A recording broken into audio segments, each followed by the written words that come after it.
Título da lição e verso, quem me ajuda?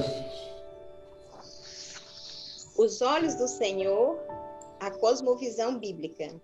Os olhos do Senhor, a cosmovisão bíblica. O verso áureo: os olhos do Senhor estão em todo lugar, contemplando os maus e os bons. Provérbios 15:3. Ok. A lição dessa semana, ela é bem escola, né? Ela é bem lição, quase aula de faculdade. Quem teve aula comigo na faculdade, essa é uma matéria que eu dava no primeiro ano da faculdade, chamada Cosmovisão Bíblico-Cristã. Qual é a proposta da lição dessa semana? Qual é a parte central da lição? Existe uma forma pela qual a gente enxerga a realidade, pela qual a gente compreende a realidade. Todo ser humano, quando começa a aprender, ele aprende como primeira instância do seu modelo a enxergar o mundo a partir de uma perspectiva que lhe é passada.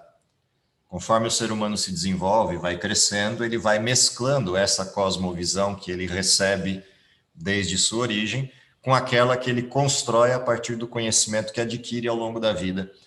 E isso forma a sua cosmovisão individual. Em outras palavras, todo mundo tem um óculos pelo qual enxerga a realidade.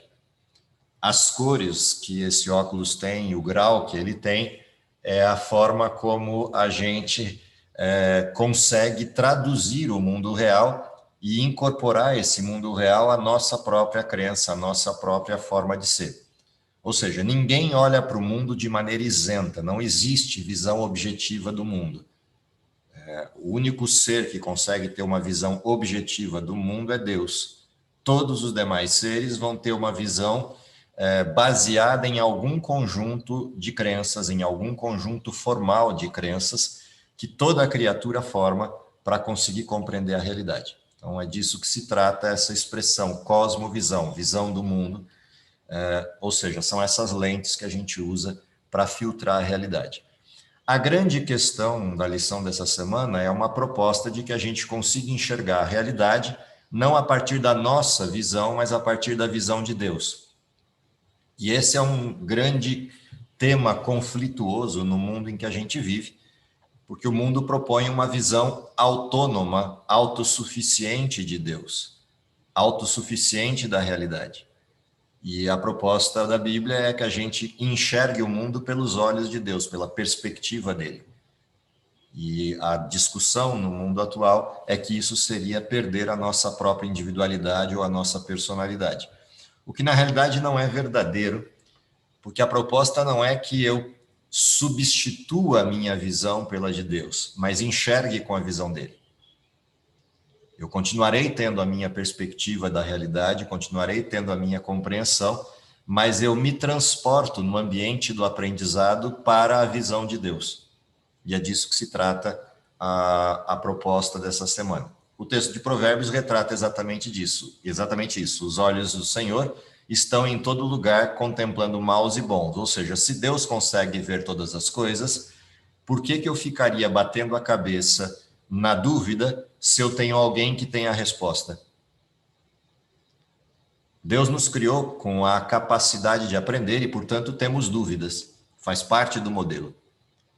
A pergunta não é se a gente tem dúvida, a pergunta é se a gente tem para quem perguntar e tirar as dúvidas.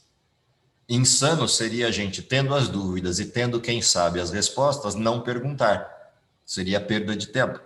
Então, a grande questão é você ter a condição de sanar as dúvidas continuamente. E essa é a grande coisa da cosmovisão bíblica.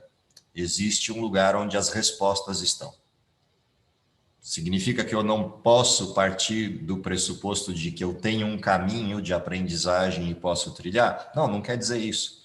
Só quer dizer que eu não preciso perder tempo com dúvidas que não terão resposta nessa busca.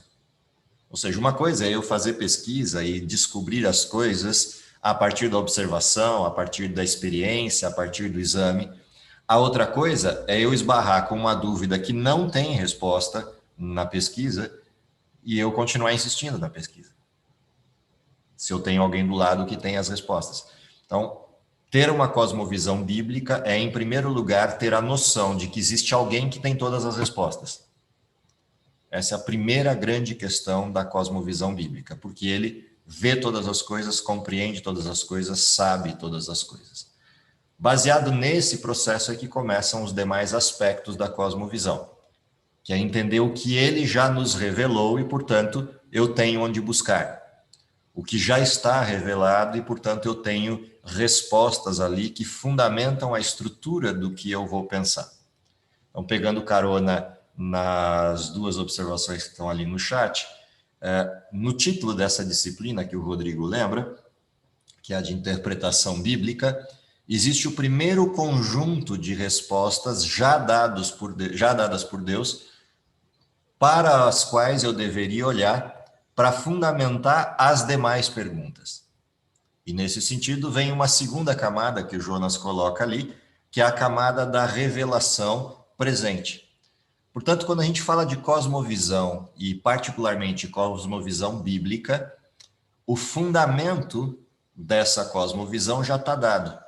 Ou seja, eu não preciso inventar história, já existe uma história escrita prévia a mim, que basta eu olhar para ela e eu começo a compreender uma série de elementos da realidade formal em que vivemos hoje.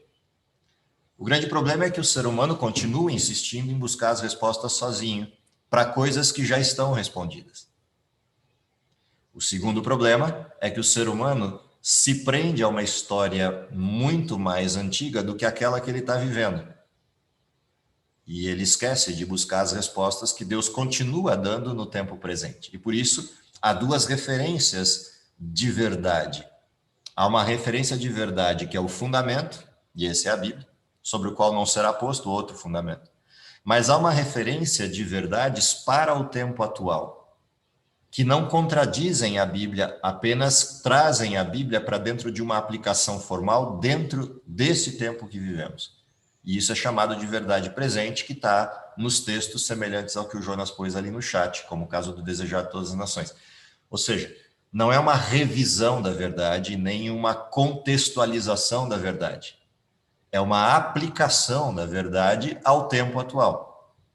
Ou seja, é demonstrar qual é a natureza dos problemas que existem hoje, que são distintos dos problemas que existiam há 2000 anos atrás, mas que têm o mesmo fundamento e, portanto, carecem das mesmas estruturas de resposta aplicadas ao problema atual. A junção desses dois elementos nos dá a base da verdade e cristalizam essa cosmovisão. E é disso que se trata o exame desses dois tipos de elemento. Há um terceiro elemento, há uma terceira camada de revelação presente na estrutura humana, que é a natureza. E a soma da verdade bíblica mais a verdade presente com a observação do mundo natural permite a conexão entre os elementos para entender por que determinadas coisas existem e não outras, e por que elas foram feitas de um determinado jeito e não de outro. É quando você junta esses três elementos que a revelação começa a se tornar completa.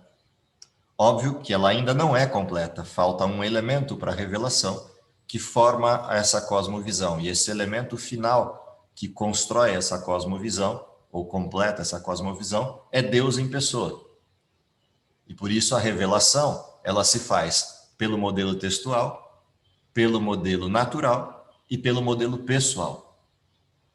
O modelo pessoal é Cristo, que no nosso caso só é possível de ser percebido a partir do texto. Nós não vivemos com Cristo pessoalmente, não encontramos Cristo face a face, como alguns encontraram no passado. Estes tiveram a chance da revelação completa. Nós não. Nós recebemos Cristo a partir da Bíblia, a partir daquilo que dele está descrito. Ainda assim, temos a oportunidade de ver o Cristo pessoal a partir do texto e a partir da experiência pessoal com aquele que ficou para suprir a presença de Cristo, que é o Espírito Santo. Então, ainda assim temos a chance da revelação pessoal. A junção desses elementos forma a cosmovisão.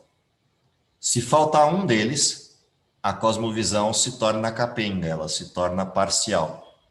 E, consequentemente, chegará a respostas parciais. Ou seja, se queremos respostas completas para as coisas, essas respostas dependem da junção de tudo isso. Mundo natural, revelação pessoal, revelação escrita nas suas duas formas, a Bíblia e a verdade presente. É quando juntamos tudo isso que a revelação se torna plena. Ela se tornará absolutamente plena unicamente no céu, quando a gente puder conviver com Deus face a face. Mas até lá, a revelação plena disponível é essa.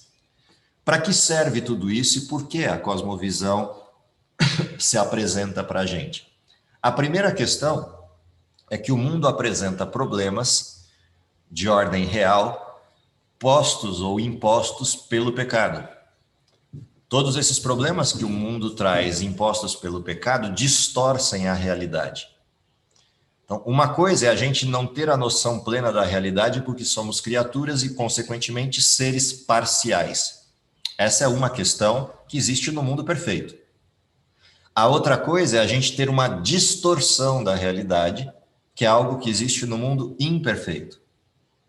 Se existe uma distorção da realidade, isso se soma à nossa dificuldade de sermos criaturas e faz com que as lentes que a gente use para ler o mundo, para ler a realidade, para ler o cosmos, sejam lentes adulteradas, com grau equivocado. Ou seja, é a mesma coisa que eu, míope, estivesse usando um óculos de hipermetropia. Ou eu, com hipermetropia, estivesse usando um óculos de miopia. A realidade se distorce. Ou eu, com uma estrutura de daltonismo, tivesse querendo enxergar cores no mundo usando um óculos convencional e não um óculos para daltônicos. Ou seja, existe uma questão dentro dessa estrutura que é ou eu uso a lente certa para enxergar a realidade, ou tudo que eu vou obter da realidade é distorcido.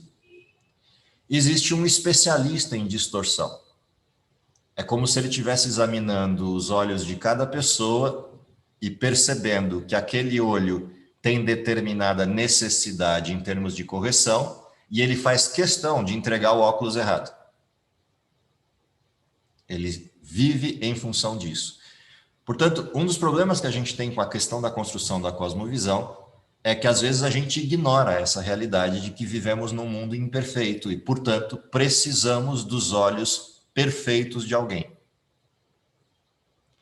O duro é que assumir isso significa assumir seus próprios defeitos de visão, suas próprias dificuldades de compreensão da realidade. E o primeiro desafio da construção de uma cosmovisão cristã é assumir que nós não temos a visão correta, é assumir que nós temos um defeito de fabricação. Nascemos num mundo de pecado e temos esse defeito de fabricação. Neste contexto, a construção da cosmovisão passa por essa decisão, por esse abdicar da visão. Por isso, a lição começou com a questão dos olhos de Deus. Eu preciso assumir que Deus tem os olhos que enxergam a realidade. Quando você analisa a história, é interessante observar que a história bíblica começa exatamente com essa questão, com a descrição clara de que existe um Deus criador e que esse Deus criador fez o mundo em 7 dias da forma como está descrito no Gênesis. Não é de se estranhar que o primeiro ataque de Satanás à verdade seja exatamente esse. Ele distorce os elementos da criação e apresenta uma outra proposta de explicação.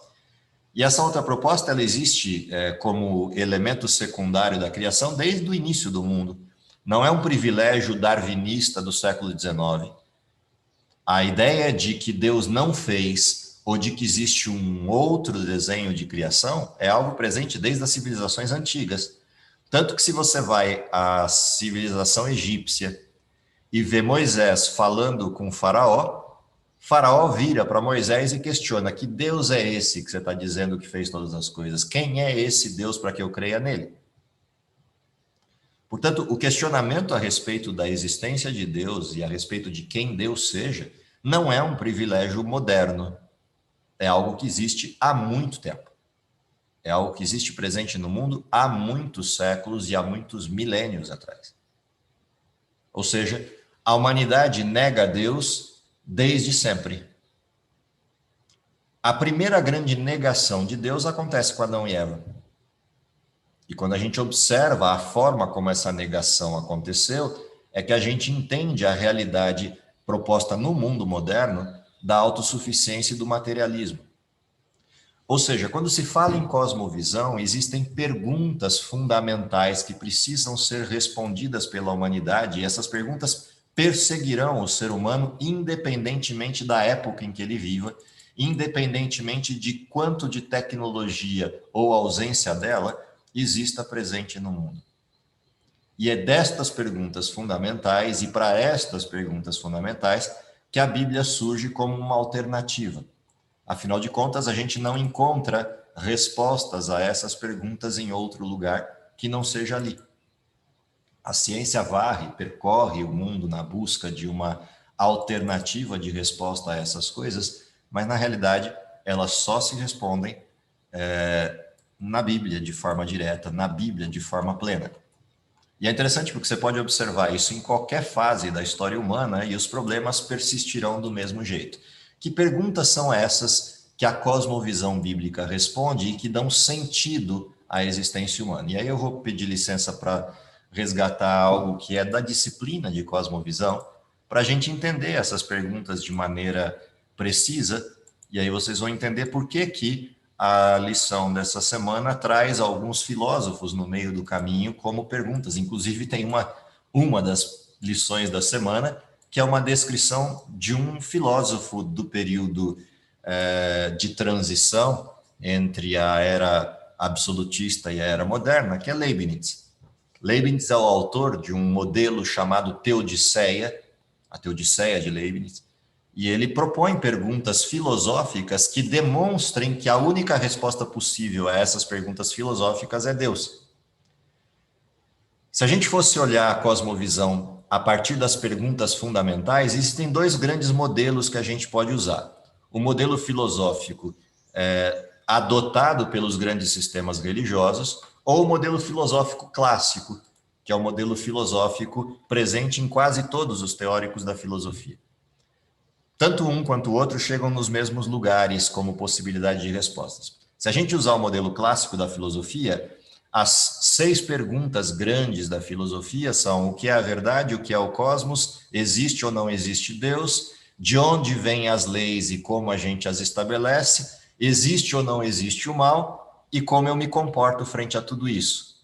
O que leva a 6 grandes sistemas de verdades filosóficas: a verdade, o cosmos, Deus, o direito, o mal e a ética. Em cada uma das épocas da humanidade, você vai encontrar respostas diferentes, prevalentes nessas épocas, nessas grandes épocas da história. Se a gente olhar o mundo pré-moderno, ou seja, antes do século XVII, XVIII ou XIX, ou seja, todo o mundo antigo, qual é a grande resposta que o mundo antigo dá enquanto cosmovisão? Se você observar as civilizações, você vai perceber que a maioria das civilizações aponta para uma referência de existência da verdade, independentemente de que resposta eles deem para isso. O cristianismo está nesse pacote. A ideia de que exista uma verdade absoluta leva a humanidade a atender a essa verdade, independentemente se a gente está falando que essa verdade está no paganismo antigo ou no cristianismo.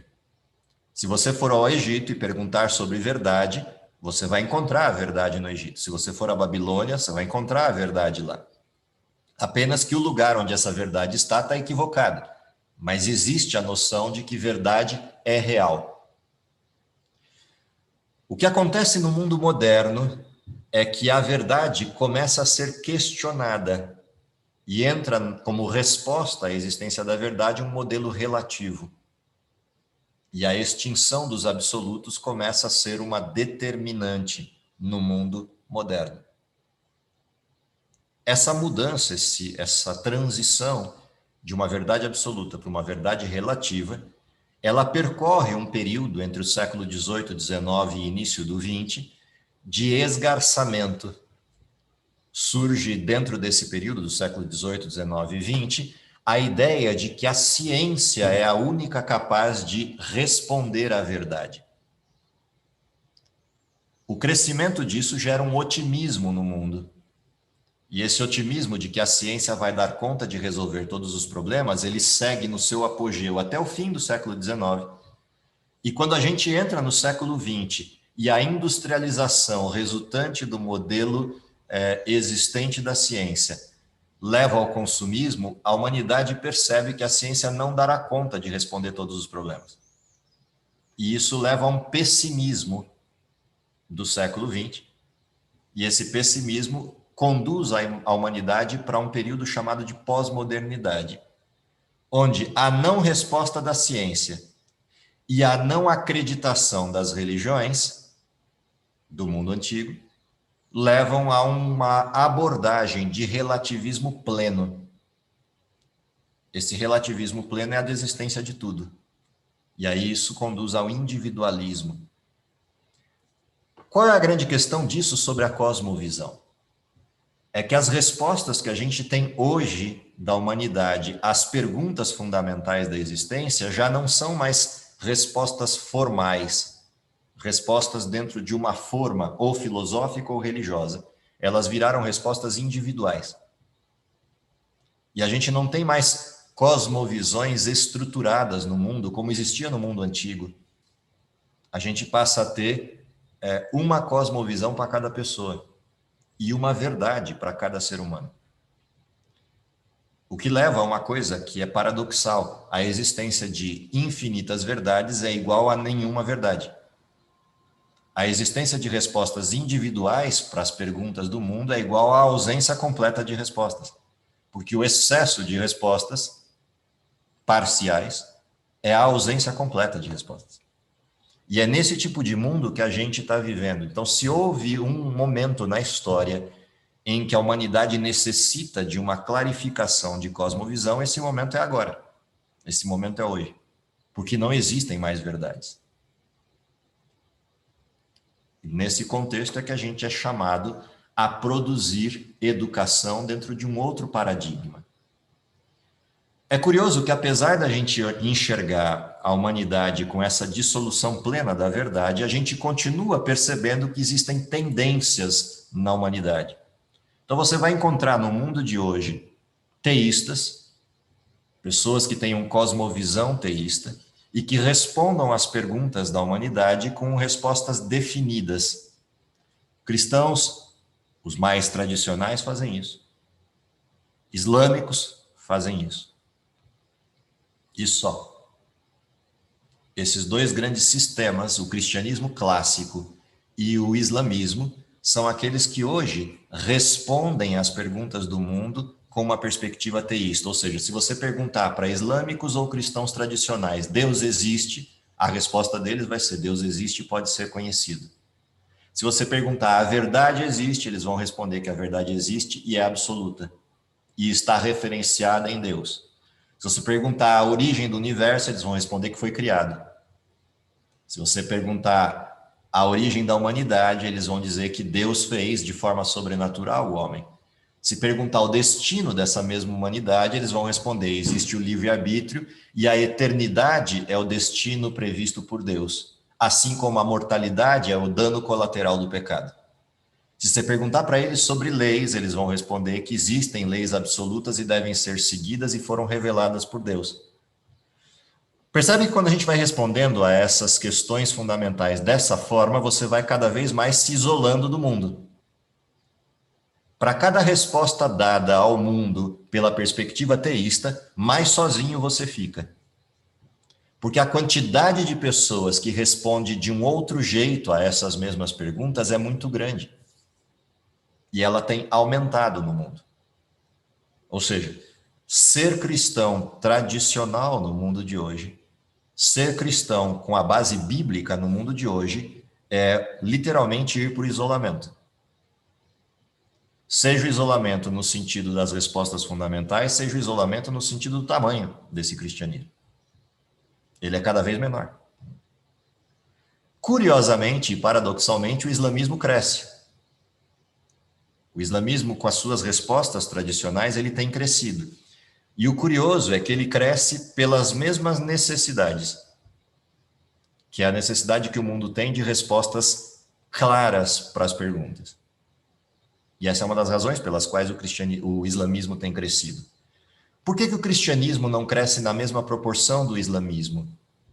Por uma razão, o cristianismo abandonou essas respostas, na sua quase maioria.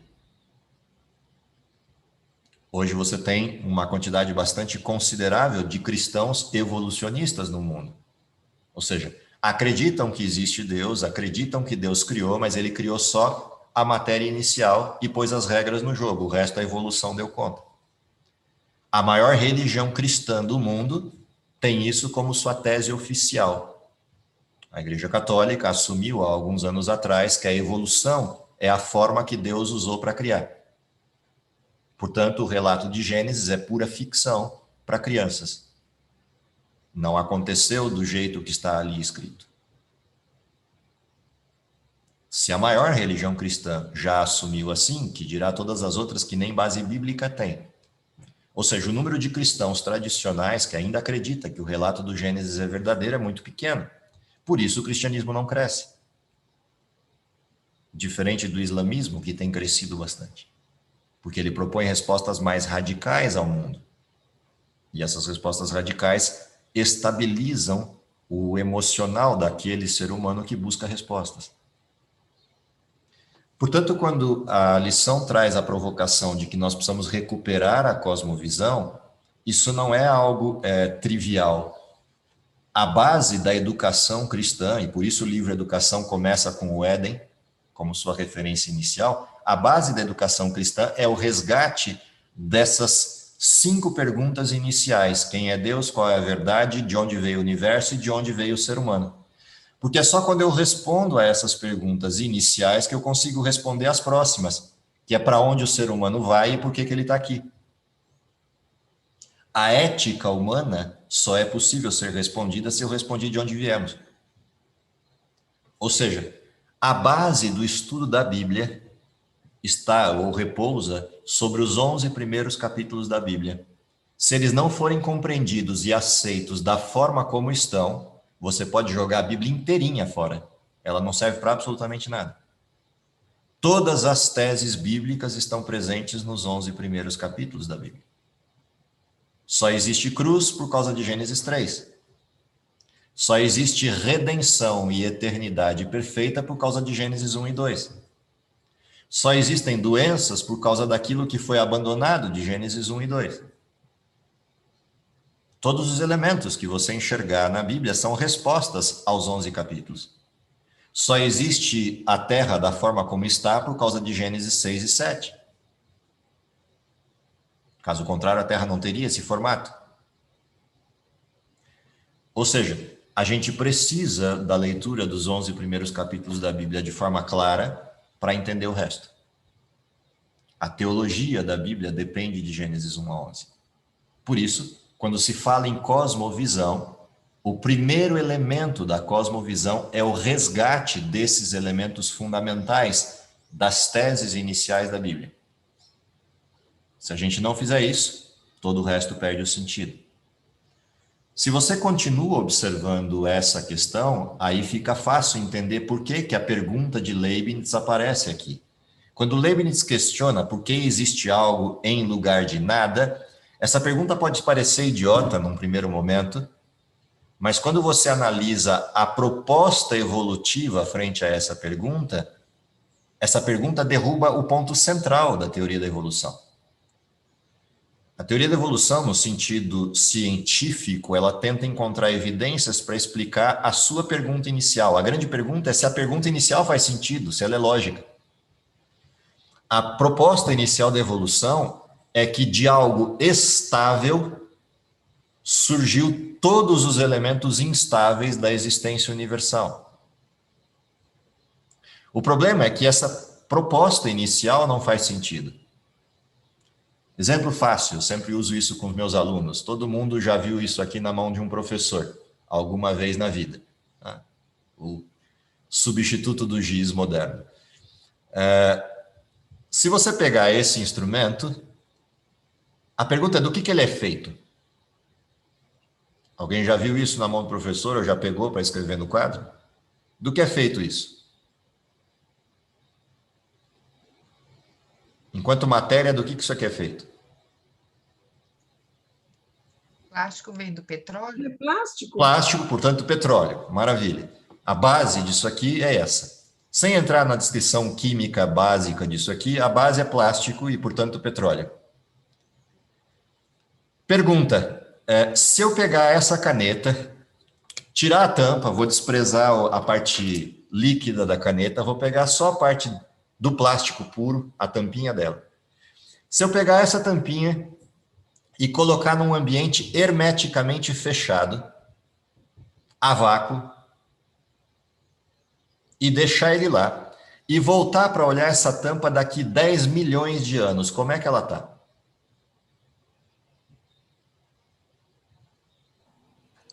Deteriorar? Do mesmo jeito. Se eu colocar essa tampa num ambiente hermeticamente fechado, no vácuo, e voltar daqui 10 milhões de anos, como ela é de plástico, o que eu vou encontrar? A mesma tampa. Exatamente do mesmo jeito que eu deixei, sem nenhuma alteração. É disso que se trata. A grande pergunta é: a proposta do Big Bang ou da teoria da evolução está me dizendo o seguinte, que um ambiente estável, de matéria inerte, em algum momento da história, explodiu. A pergunta é: com que lei física essa proposta foi feita? De que algo inerte, no vazio absoluto, mude de estado, sem nenhuma interferência externa. Não há nenhuma lei física que sustente isso. Portanto, toda a teoria da evolução está baseada numa afirmação ilógica inicial, de que algo inerte, sem nenhuma interferência externa, mudou de estado. Elementos estáveis não mudam de estado a não ser que tenham interferência. A grande pergunta é: por que o ser humano insiste em uma resposta à cosmovisão, sabendo que a pergunta inicial é inválida? Por exemplo, eu tive aula na Unicamp durante um tempo com 2 professores de Instituto de Física. Estava no Instituto de Educação, estudando uma matéria que não tinha nada a ver com isso, que era uma matéria que estudava agrupamentos humanos, era uma matéria ligada à área de deficiência, e a ideia era entender como é que as pessoas se agrupam, para entender que elementos eu posso trabalhar com pessoas com deficiência intelectual, para entender a lógica pelas quais eles se agrupam e compreendem as relações. Para disso, desse ser humano na época das cavernas e a maneira inicial, quando o ser humano nem capacidade decisória tinha, era quase um animal, ou um animal andando em 2 patas. E vieram explicando, mas eles começaram a explicação de onde veio a origem de tudo, ou seja, todos esses seres vivos que conhecemos hoje, na realidade são fruto da matéria inerte original que um dia no Big Bang explodiu. E vieram construindo essa teoria no quadro, desenhando todo o processo da evolução humana até chegar no ser humano de hoje, para explicar os defeitos intelectuais e como o ser humano de hoje se agrupa. E ver aspectos animalescos nesses agrupamentos. Assim montou a estrutura. Na sala, obviamente, estava eu, mais uma outra colega que lecionava aqui no colégio, e mais 2 freiras e outros alunos de outros perfis. A gente assistindo a aula, na boa, eu olhando só para ver como é que as freiras se comportavam com tudo aquilo, e com a maior naturalidade assistindo a aula. Quando ele terminou a explicação, eu fiz uma pergunta, pedi a licença para fazer uma pergunta para ele, já que ele era de física. A pergunta que eu fiz para ele é sobre esse ponto de partida. Eu falei: olha, eu entendi toda a relação do gráfico, para mim está bem claro o processo, eu consigo perceber inclusive as partes instintivas que você descreveu das relações humanas para entender os agrupamentos. Até aí, tudo certo. Existem outras formas de explicar isso na psicologia ou na educação, mas eu entendi a lógica. E ela faz sentido. Mas tem uma coisa que eu não entendi e eu precisava que o senhor me explicasse, se o senhor puder, obviamente. O ponto de partida que você deu, do cruzamento da matéria inerte para a matéria viva, se deu a partir de uma fusão. Essa fusão criou uma explosão. E essa explosão de grandíssimas proporções, porque a gente está falando de uma matéria concentrada no universo e que por essa explosão gerou espaço físico aberto nesse universo por expansão, ou seja, dessa matéria absolutamente concentrada surgiu espaço. Até aí, também para mim, absolutamente compreensível. Eu já vi várias outras explosões, gosto de brincar com fogos de artifício, eu sei como isso se expande. Mas o que eu não entendi é como é que uma matéria concentrada, inerte, possa ter explodido sem nenhuma reação interna ou externa, uma vez que ela é estável. E se você me disser que a matéria é instável, significa que tem coisas antes dela. Se você disser que ela é estável e explodiu, só pode acontecer isso na física, a não ser que eu tenha faltado às aulas de física, só pode acontecer isso na física por uma interferência externa. Essa parte eu não entendi do modelo. O senhor podia me explicar? E aí ele arregalou os olhos, né, olhando para mim, porque a gente já se conhecia de algumas aulas anteriores, tomávamos lanche junto nos intervalos, ele com o cachimbinho dele o tempo todo. E aí ele arregalou os olhos, olhou assim a pergunta e falou, bom, para essa pergunta só existe uma resposta possível. Alguém explodiu. Eu falei, beleza, então eu entendi o modelo. E ficamos por aí, obviamente eu não ia alongar a conversa, a gente alongou a conversa depois no próximo intervalo, na hora do lanche, do recreio. Mas na aula eu parei por aí para não deixá-lo de calças curtas na aula. Mas não há resposta possível. A única resposta possível para a origem do Big Bang é alguém fez. E a grande pergunta é quem teria poder para pegar uma matéria desse porte e acender o pavio para explodir? E mais, quem teria a condição de fazer explodir e sair tudo ordenadinho, bonitinho e organizado depois? Qual é a chance matemática disso? Essas são as perguntas que Leibniz e outros, como Blaise Pascal, fazem dentro dessa abordagem. Ou seja, a ideia da cosmovisão bíblica é responder a essa pergunta fundamental de maneira lógica. Alguém fez e só existe ordem no caos porque alguém pôs ordem no caos. Aliás, o caos não existe. Porque até no caos tem ordem. Não houvesse ordem no caos, a gente não podia fazer cálculo para explicar o clima e as variações climáticas e antecipá-las, apesar do caos aparente das relações climáticas. Ou seja, existe ordem no caos, existe uma regra no jogo, existem leis no jogo. E o acaso não produz leis, só produz caos. Essa falta de lógica do modelo nos leva a uma grande pergunta, que é a pergunta central da Bíblia. Qual é a razão pela qual o ser humano inventa histórias? Não é porque o ser humano quer pesquisar por si mesmo. Não é porque o ser humano quer o prazer da descoberta. A razão pela qual o ser humano usa outros modelos de explicação que não a existência de Deus tem a ver com o fato de que o ser humano não quer ninguém mandando nele. O ser humano não quer um senhor. Não quer alguém que diga para ele o que ele tem que fazer. Então ele busca a autossuficiência. Nessa busca de autossuficiência, ele elimina a forma como Deus criou seres autônomos, a forma como Deus criou seres livres, e ele quer assumir um formato distinto dessa razão, dessa abordagem, ele quer assumir um desenho distinto dessa abordagem, porque ele não quer um senhor. Por isso é que a lição nos conduziu à visão de que a adoração a Deus é o grande ponto da cosmovisão. Não é à toa que a primeira das mensagens angélicas, curiosamente presente no período de Darwin, entre 1840 e 1850, a primeira mensagem angélica é: temei a Deus e dai-lhe glória, porque vinda é a hora do seu juízo, e adorai aquele que fez o céu, a terra, o mar e a fonte das águas. Isso não é à toa, não é coincidência, é proposital. Ao mesmo momento em que levanta a maior das abordagens teóricas estruturadas contra Deus, o evolucionismo, Deus levanta a maior de todas as mensagens: temei a Deus e dai-lhe glória. Isso não é coincidência. Isso é simplesmente a resposta de Deus a essa ingerência humana. Isso significa dizer que o problema com a questão da criação é que, obrigatoriamente, a criação implica em adoração.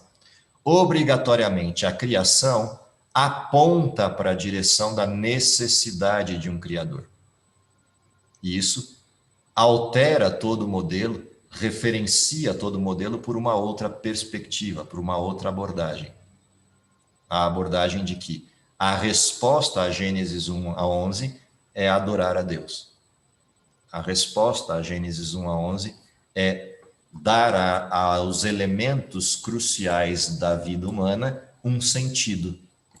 O sentido de que você precisa escolher se você quer continuar sendo do Criador ou não.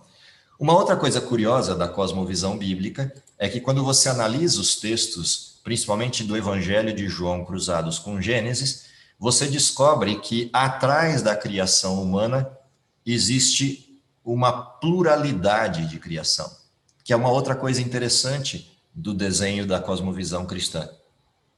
João 1 responde que o Criador é o Verbo, mas que ele não estava sozinho. Atrás dele existia o Pai e existia o Espírito.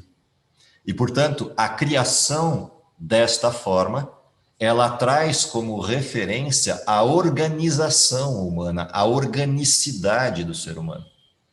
Ou seja, a estrutura básica, a célula básica pela qual a forma humana se deu, ela está referenciada em Deus. Quando eu compreendo isso, é que eu compreendo a razão pela qual existe família, por exemplo. Por que existe homem, mulher e filhos? É porque na criação se adotou esse modelo, Pai, Filho e Espírito. Havia um processo relacional na estruturação do ser humano. E é só quando a gente compreende essa cosmovisão que a gente compreende, inclusive, como o ser humano aprende. As relações do aprendizado se dão porque a forma da criação foi assim. E isso tudo está nessa relação entre Gênesis e João. Também é em João que eu percebo que essa mesma humanidade desiste do Criador. E porque desiste dele, o Criador tem que vir até essa humanidade para resgatá-la. O que dá sentido a por que as coisas acontecem do jeito que ocorrem, ou seja, por que o ser humano sofre.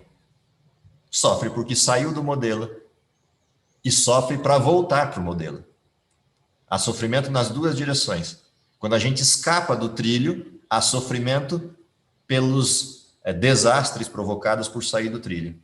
Mas quando a gente volta para o trilho, também há sofrimento porque você tem que reparar as rodas, reparar os vagões, reparar as estruturas para caber no trilho outra vez. E é disso que se trata a lição da quinta-feira, quando propõe que existe uma lei por trás das coisas. E essa lei não varia, ela é absoluta. É curioso porque na ciência o ser humano estuda as leis do universo, mas para tentar mexer nelas. Ou pelo menos para usá-las para sua própria vontade e conveniência. Quando a gente se depara com a lei de Deus, a gente descobre que na lei de Deus não dá para mexer. E essa é uma das outras coisas que o ser humano renega quando se depara com Deus.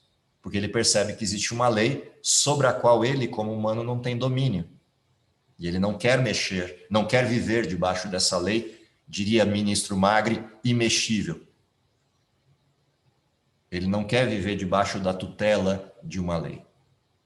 E esse é um dos outros problemas que o ser humano enfrenta. Dentro da lição de quinta-feira aparece um outro filósofo. Esse eu não aconselho ler, a não ser que você tenha bom estômago para suportar a leitura, que é Michel Foucault. Qual é a coisa interessante dentro da filosofia de Foucault? Interessante sob o ponto de vista de como o ser humano cria histórias, né? Quando você observa Michel Foucault e lê as suas teses, a abordagem que Michel Foucault faz de deterioração da natureza humana, ou seja, quando ele propõe que tudo que existe de regras no jogo foram construções do ser humano, e se são construções humanas, foram feitas para ser quebradas, e nesse ponto eu até concordo com Foucault. Se existe alguma regra no ambiente humano, ela só existe para um objetivo, ser quebrada. Porque qualquer regra construída pelo ser humano só serve para isso mesmo. Para você descobrir um jeito de quebrar e uma motivação para fazê-lo. O problema é que quando a gente se depara com Deus, não existe isso. Em Deus não há regras, há leis. E leis foram feitas para ser cumpridas. Em Deus não há modelos parciais de regramento, só há modelos absolutos. Porque todas as regras de Deus ou todas as leis de Deus não estão baseadas em elementos construídos artificialmente. Estão baseadas no ser de Deus. Ou seja, a lei de Deus é o que ele é, não é o que ele diz para fazer. A lei de Deus é a essência de Deus, não é o que ele mandou fazer. E nisto repousa a diferença entre o modelo bíblico e qualquer outro regramento. Os fundamentos da lei de Deus são ele mesmo. Foucault nunca esbarrou nem de perto nisso, nem percebeu isso. Mas ele percebeu uma coisa importante. Por isso eu falei que ler Foucault é interessante para quem tem estômago. Foucault percebeu a inconstância humana. E ele não suporta essa inconstância, portanto, ele literalmente chuta o balde da humanidade e apresenta um modelo filosófico quebrando todos os paradigmas vigentes. Se não existisse Deus, eu teria que dizer obrigatoriamente que Foucault está certo no que diz. Uma vez que existe Deus, eu sou obrigado a dizer que Foucault nem na trave bateu, chutou para fora da casinha e de tudo. Ou seja, o grande problema da humanidade persiste, né? Ele consiste nas mesmas questões, ele persiste nas mesmas direções. A humanidade não reconhece o seu autor. Em outras palavras, cospe no prato que comeu. É disso que se trata a questão. E a grande pergunta que resta ao cristianismo é como é que a gente, de forma antagônica, posiciona tudo isso. O fechamento da lição de sexta-feira aponta para essa direção. O verdadeiro objetivo da educação é restaurar a imagem de Deus na criatura. Numa segunda abordagem do livro Educação, no mais alto sentido, a obra da redenção e da educação são uma e só obra: restaurar no homem a imagem do seu Criador. Ou seja, qual é a nossa função no mundo? Por que estamos aqui ainda? Por essa razão. Seja no sentido ativo, que é pregar isso e formar pessoas nessa direção, seja no sentido passivo, que é transformarmos-nos nesta direção. A razão por que estamos aqui é só essa. Ou a gente está aqui porque tem uma missão de educar outros nessa direção, ou a gente está aqui porque a gente ainda tem coisas para corrigir em nós mesmos nessa mesma direção. Negar isso é negar a própria essência do ser humano, negar isso é negar a existência. Assumir qualquer outra tese, por mais maluca que ela seja, é negar o óbvio. E não existe maior estupidez do que negar o óbvio. Por isso a Bíblia chama de estulto, tolo ou maluco aquele que abandona a regra principal, a percepção de que, através da criação, eu vejo o digital do Criador. A cosmovisão bíblica tem como ponto de partida isso: assumir que Deus deixou sua impressão digital em todos os elementos que fez, em todos os elementos que criou. E não negar o óbvio. Aceitar o que Deus tem enquanto proposta e aguardar a execução dessa proposta no sentido pleno. Isso não quer dizer que a gente cruze os braços e assista o mundo indo de mal a pior. Só quer dizer que a gente observa o mundo e entende por que ele vai de mal a pior. Ele vai de mal a pior porque o ser humano continua insistindo em negar o óbvio. Se o ser humano simplesmente aceitasse Deus, o mundo deixava de ir de mal a pior e Deus resolvia a conta. Como o mundo insiste em continuar negando, ele continua indo de mal a pior, sem solução. Diríamos no Brasil, sem eira e sem beira. É assim que o mundo vai. Okay? Qual é a grande proposta? De sermos adventistas do sétimo dia, fechando essa cosmovisão num termo mais específico. É só lembrar de qual é a abordagem que nos faz reconhecidos. Guardam os mandamentos de Deus e o testemunho de Jesus. Ou seja, reconhecem a soberania das leis de Deus e obedecem, e reconhecem a necessidade presente e a seguem, enquanto regramento e solução para os problemas da atualidade. Junta essas duas coisas e você tem o propósito da existência. Por que sétimo dia? Porque reconhecem a base de tudo. O mundo foi feito em 7 dias por um Deus Criador. Por isso somos adventistas, aguardamos o retorno desse Deus. Do sétimo dia, porque reconhecemos a criação, mas mais do que isso, reconhecemos a soberania de Deus hoje. Deus continua tendo as suas leis e nós continuamos a observar essas leis hoje. Negá-las é negar quem somos. O que eu espero é que isso tudo, de forma clara, seja a motivação da gente continuar existindo e continuar fazendo o que tem que fazer. Continuar a missão de ensinar o mundo, ao mundo, essas coisas. No mais, que Deus abençoe vocês para que isso continue sendo feito e que com isso a gente abrevie o nosso nome, ou seja, abrevie o adventismo, ou abrevie a vinda de Cristo. Vamos orar? Querido Pai que está nos céus, te agradecemos pelo dom da vida, pela oportunidade de estarmos aqui para o estudo da tua palavra. Pedimos a iluminação do teu Santo Espírito para que possamos praticá-la, possamos vivê-la e, com isso, levar a outras pessoas o conhecimento maravilhoso de Cristo e a esperança maravilhosa da breve volta de Cristo. Que isso, se possível, ainda se cumpra em nossa geração, é o nosso desejo, e em nome de Cristo que oramos. Amém.